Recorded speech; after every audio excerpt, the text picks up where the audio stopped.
Hi guys, it's me Liz with 143 Handmade, and today I'm here to do a threaded Thursday. And I just wanted to share with you these little spools that I made. My son just cut out a piece of plywood, some out of place plywood scraps with the largest hole saw that we had. Well, that wasn't, too big. And which, I don't know, it's like 2 inches or something like that, roughly. And then I just glued on some ribbon and some zipper because it had this pretty edge.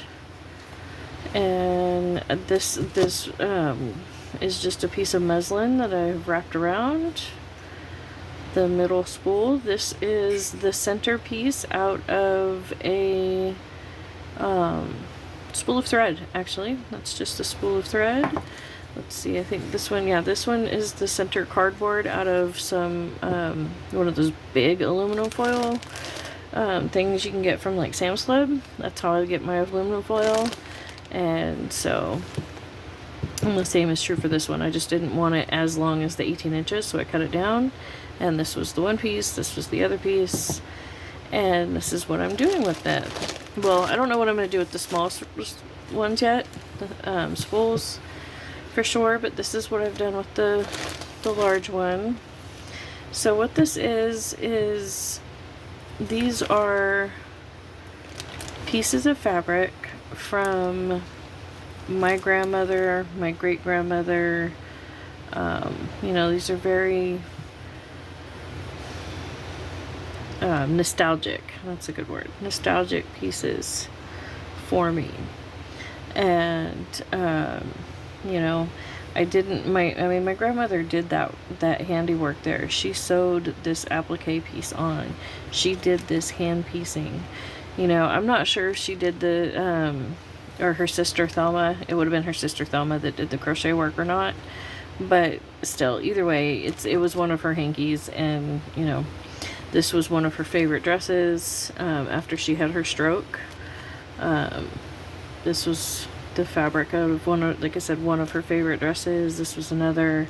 These were pillowcases that she hand stitched that they were just in really bad shape. They were falling apart, had holes in them, and things like that, but I couldn't just bear to just let them go.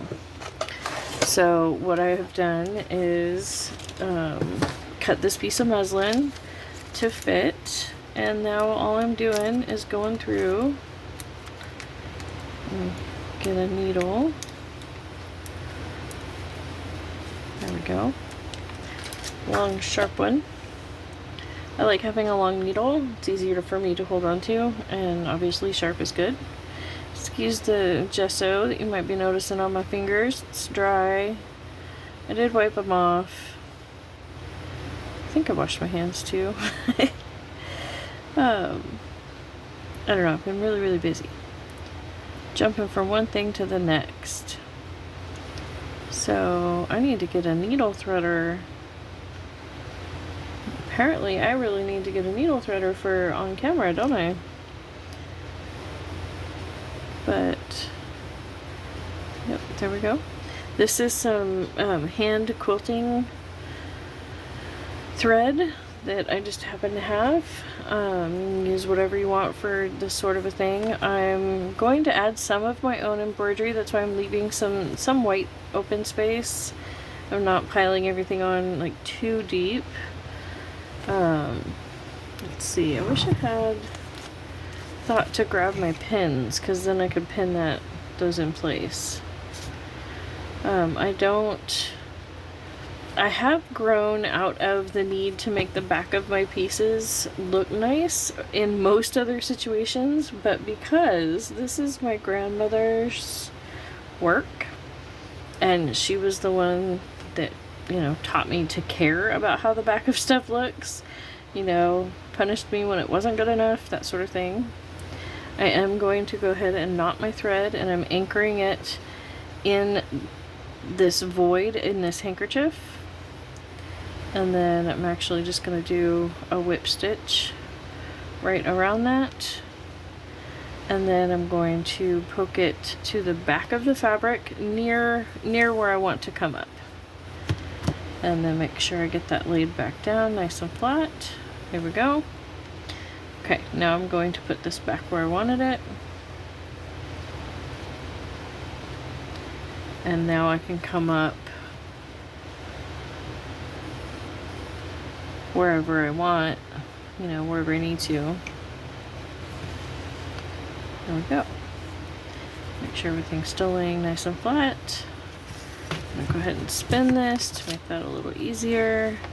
And I'm just using a running stitch, you know, which is where you just poke the needle in and come out. And I like to load up several on the needle before I poke it all the way through. But you do need to make sure that you're getting things to lay flat. If you care, you know, about getting your stitches exactly even and things like that, then, you know, slow down, take your time, make sure that you are. I'm not going to concern myself with that overly much. My grandmother, well, she may have been particular about some things. A good old-fashioned wonky running stitch, you know, or crazy running stitch. She did enjoy that as well as an aesthetic, you know, choice, as long as it was, you know, that was what you meant to do. You weren't trying to do a good even running stitch.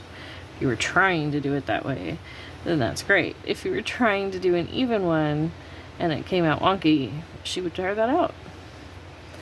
So, but here's my nice wonky running stitch. And then before I go any further, I'm going to go ahead and flip this up, make sure that, you know, do I feel like I need to add any other stitches, or is that where I want it, you know, anything like that, before I go much further.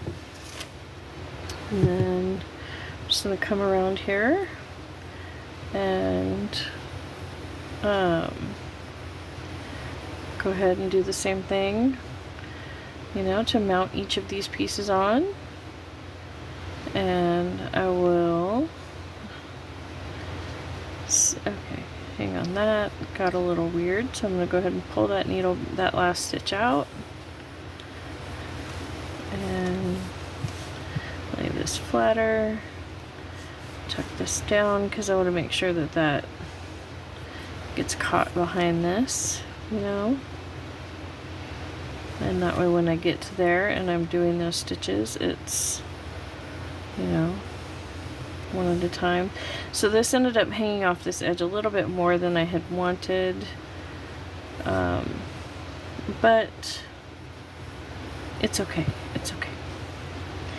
But this will be, I thought this would be a nice way to salvage these linens, like I said, because they were falling apart, but also make them, you know, touchable, if you will, salvageable, in that, you know, this is something that I can share, you know, with my grandkids when they come over, and I can say, hey, look what your, you know, great-great-grandma did. And something I can bring out, and they can actually feel the stitches, you know. And but at the same time, it will be protected 90% of the time. It will be rolled up, and I'm going to, once I get done, I'm going to sew a cloth bag for it, so it will be, you know, kept in a nice, you know, out of the sunlight, dust free, you know, all that sort of stuff. Oops. Just trying to, cause sometimes when you pull on the needle a little bit like that, you can get the tail to, only the tail to pull through, but nope, it just tightened everything up. So now I just got to go through and loosen it back up, get it to lay back down. There we go. And let's see, because I'm not 100% sure what's going to go up here, you know, on this side, if it's going to go on top or under. I'm actually going to just leave that thread long, not knot it off or anything, because that way I can go back and rethread this onto a needle and continue that stitch with this thread, you know, after I have that decision made.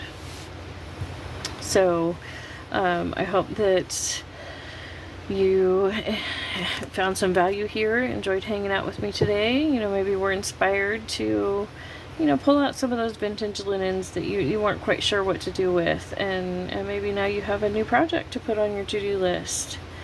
So thank you so much and for hanging out with me today. I genuinely appreciate every single minute we spend together.